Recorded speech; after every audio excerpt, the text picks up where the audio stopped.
Basque, confianza y seguridad certificadas. Basque te pasa la bola. Si detrás de esta exportación no hay trazabilidad, tenemos un problema. Basque te ayuda a minimizar tus riesgos para que tu carga llegue segura a todo el mundo. Porque la seguridad no es un juego. Saludos amigos de Convergente TV, Televisión Global. Bienvenidos a su programa Geopolítica en Debate. En esta oportunidad con el editorial El nuevo tablero geopolítico del Caribe, 63 años después de la crisis de los misiles de Cuba. And we are American. Arbeit Name, lass ich mich in die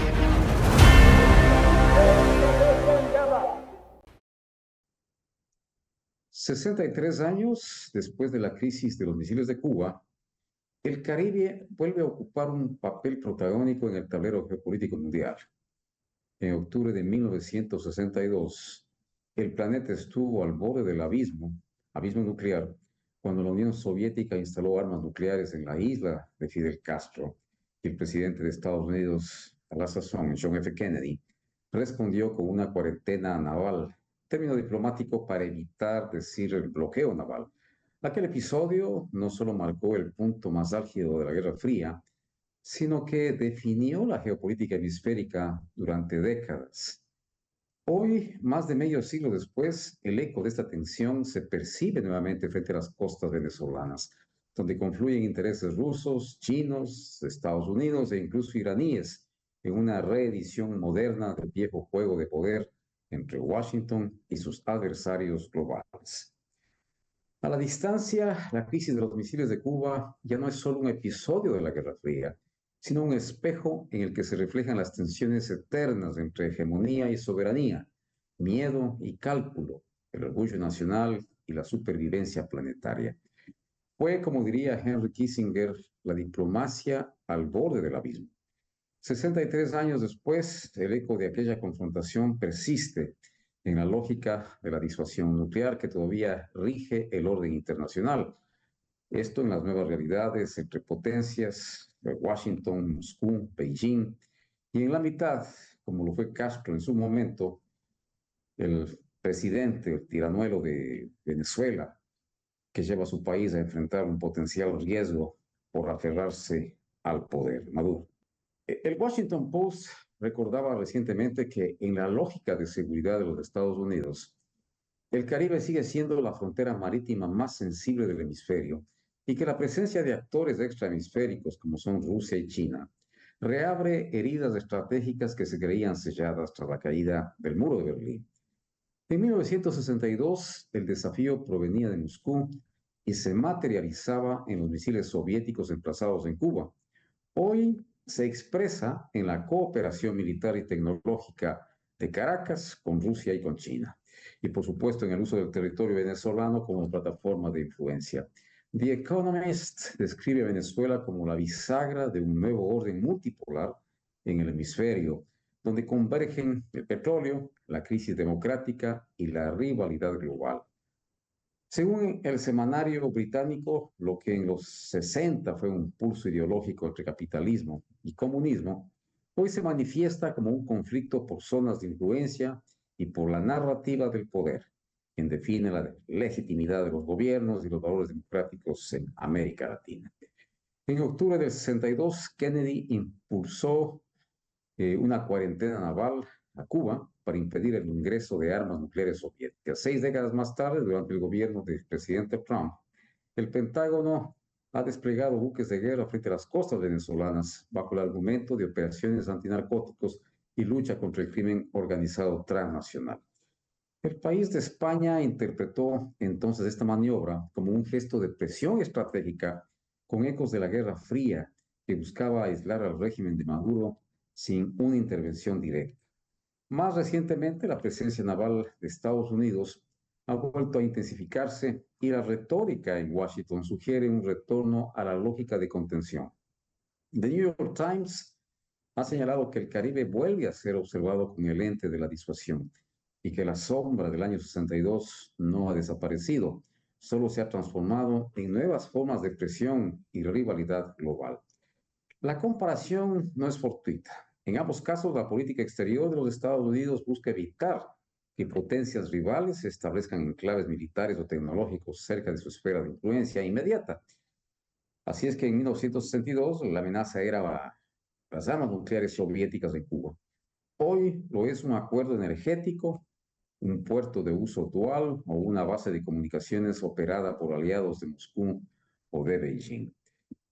En su cobertura sobre América Latina, El País y The Economist coinciden en que Venezuela se ha convertido en un laboratorio de resistencia autoritaria.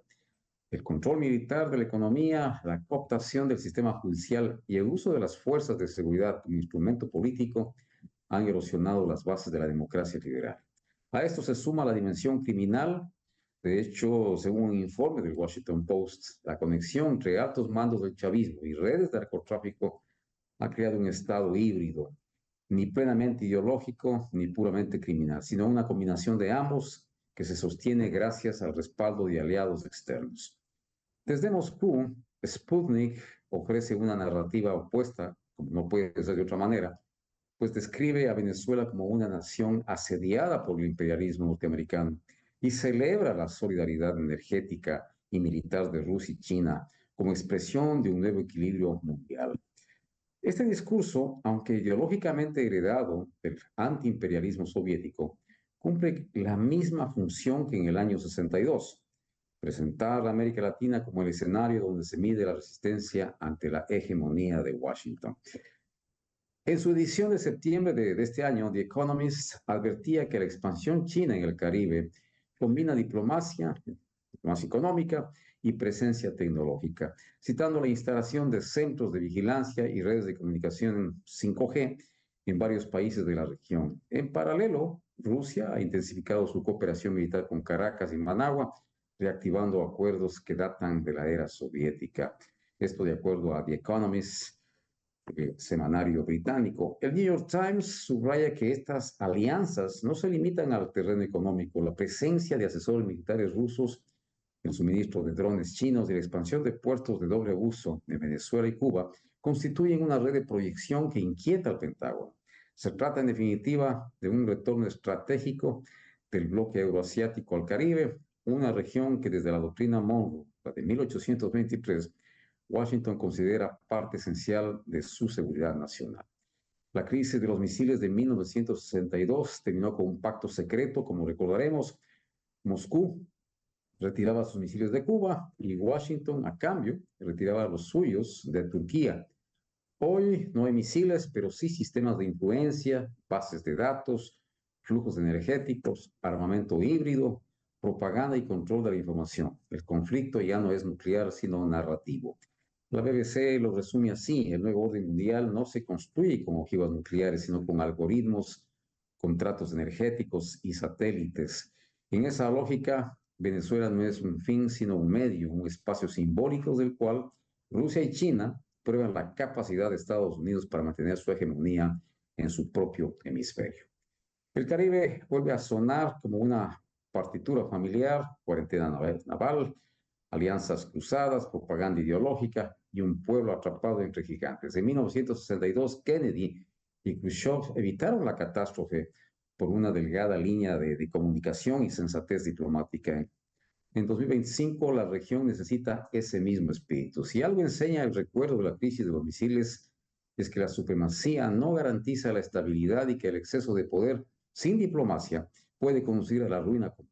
El nuevo tablero geopolítico del Caribe es una advertencia. El mundo ha cambiado, pero los impulsos que lo amenazan, la ambición, el miedo, la soberbia, siguen siendo los mismos. Y tal vez, como entonces, el destino del equilibrio global vuelve a definirse en las aguas azules del Mar Caribe, pero lo cierto es que Maduro no es Castro.